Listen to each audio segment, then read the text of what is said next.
নমস্কার বন্ধুরা। তো আজকে আমি আরেকটা ভিডিও নিয়ে চলে এসেছি। আজকে রথযাত্রা, তো সকলকে শুভ রথযাত্রা শুভেচ্ছা রইল। আমরা এখন চলে এসেছি সৃজন জগন্নাথ মন্দিরে।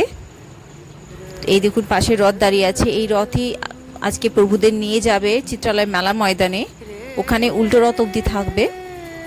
তো এখনও মন্দিরে পুজো চলছে, এখানে পুজো হবে, ভোগ বিতরণ হবে, আর এখানে রথযাত্রা শুরু হবে বিকেল 5টার সময়। তো আজকে আমাদের অন্য একটা প্ল্যান আছে। আমরা আজকে যাচ্ছি রানীগঞ্জের শ্যাম মন্দিরে। আজকে সানডে আছে আর খুব ভালো দিন, তো আমরা ভাবলাম আজকে এই দিনটাতে আমরা একটু শ্যাম মন্দির দেখে আসি। তো এই দেখুন এখন সৃজন মন্দিরে এখন পুজো চলছে। আমরা রানীগঞ্জের বাসে উঠে পড়েছি। আজকে ভীষণই গরম। আজকে তো রথের দিন, বৃষ্টি হওয়ার কথা, কিন্তু কাল থেকে এখনও বৃষ্টি হয়নি। আর আমরা এই যে পৌঁছে গেছি শ্যাম মন্দিরের সামনে, আমরা নামলাম বাসে থেকে। এই দেখুন সামনেই মন্দির দেখা যাচ্ছে, খুব সুন্দর দেখতে, সাদা রঙিন পুরো মন্দিরটা। আর এখনও দেখছি বাইরে কাজ হচ্ছে। আমরা যখন ফেব্রুয়ারি মাসে এই রোড ক্রস করেছিলাম, তখন এখানে দেখতে পেয়েছিলাম মন্দিরটা উদ্ঘাটন হয়েছে। তো তখন থেকে ভেবেছিলাম আসবো। এই সামনে মন্দিরের একদম সামনে জুতো রাখার ব্যবস্থা করা হয়েছে, খালি পায়ে মন্দিরে এন্ট্রি করতে হবে। সিমেন্টের ফ্লোরগুলো এত গরম যে পা রাখা যাচ্ছে না।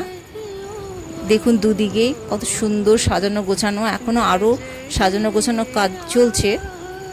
আর পুরো সিঁড়ি, পুরো মন্দির কিন্তু মার্বেল পাথরের, সাদা মার্বেল পাথরে যখন পা দিচ্ছি তখন একদম তাপের অনুভব হচ্ছে না।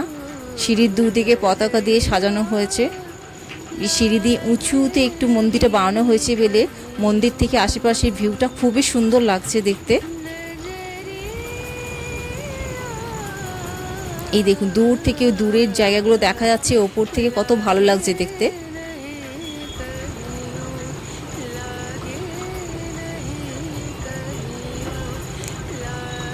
এই যে মন্দিরের থেকে একদম বাইরে থেকে একদম ঠাকুরকে দেখা যাচ্ছে। আশেপাশে প্রচুর দেবী দেবতার মূর্তি রাখা রয়েছে। সামনে সব ভক্তগণরা বসে আছে, চারিদিকে ফ্যান লাগানো হয়েছে। ভেতরে রেকর্ডিং করার অনুমতি নেই, তাই আমরা ভেতরে ঢুকে আমরা রেকর্ডিং করতে পারিনি। আমরা বেরিয়ে একটু আশেপাশেগুলো দেখছিলাম, কত সুন্দর সাজানো, চারিদিকে সবুজ সবুজ গাছগুলো দেখতে, আর ওপর থেকে ভিউটা দেখতে বেশ ভালোই লাগছে। আমরা এখান থেকে এখন বেরিয়ে যাচ্ছি। এবার আমরা যাচ্ছি শিয়ালতোল রাজবাড়ি।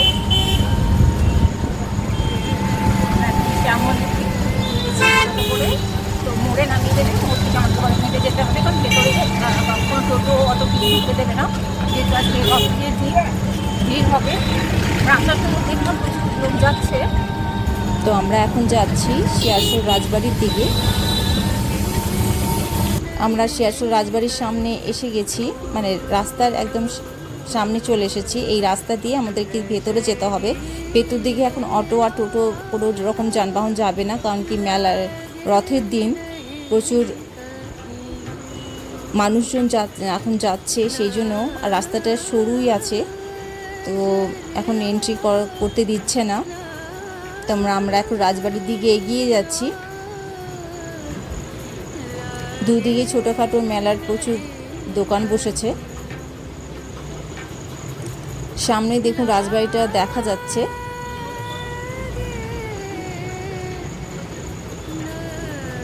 আজকে ভীষণ রোদ, মানে স্নান করে আসার পরেও ঘামে নিয়ে একদম স্নান হয়ে গেছে আমাদের। তো আমরা এখন রাজবাড়িতে এন্ট্রি করব। তো আমরা একটু এগিয়ে চলে গেছিলাম গেট দেখে, তো তখন দেখলাম না, এই দিকের বড় গেটটা বন্ধ আছে।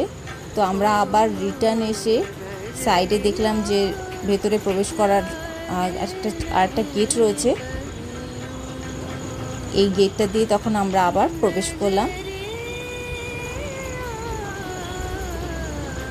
আমাদেরকে এখানে এন্ট্রি করার আগে একজন পুরোহিত মশাই আমাদের কপালে তিলক লাগিয়ে দিলেন। এই দেখুন রাজবাড়িটা কত সুন্দর দেখতে লাগছে। দুদিকে বাগান, প্রচুর গাছ লাগানো রয়েছে, দুদিকটা ফুল দিয়ে সাজানো হয়েছে। এখানে এসে জানতে পারলাম যে রথ অলরেডি বেরিয়ে গেছে, কারণ এখানে সকালবেলায় রথ চলে যায়। মেলার দিকে, মানে পুরনো রাজবাড়ির দিকে। আর এখান থেকে পুরনো রাজবাড়ি বলতে 10-15 মিনিটের রাস্তাতে, এত গরমে আমরা আর যেতে পারলাম না। তো আমরা সেই জন্য এখানে প্রভু যে রয়েছেন সেখানে প্রভুকে দর্শন করলাম। এখানেও গেটের ভেতরে ঢুকতে দেওয়া হচ্ছে না, গার্ড রয়েছে। তো প্রভুকে প্রণাম করার পরে আমরা আশপাশটা খুব আশপাশে ঘুরিনি, খালি রাজবাড়ির এদিকটাই ভালো করে দেখলাম। এই যে এখানে ভেতরে প্রবেশ করতে দেওয়া হচ্ছে না, গার্ড রয়েছে। তো আমরা বাইরে থেকে প্রভুর দর্শন করলাম। যদি কোনোদিন পরে পারি তাহলে আবার আসবো, ভালো করে শীতকাল করে আসবো, তবে গ্রীষ্মকালে আর আসবো না এত গরমে। তো আজ এই পর্যন্তই। আমার ভিডিওটা দেখার জন্য ধন্যবাদ। আমার চ্যানেলটিকে অবশ্যই সাবস্ক্রাইব করবেন। বাই।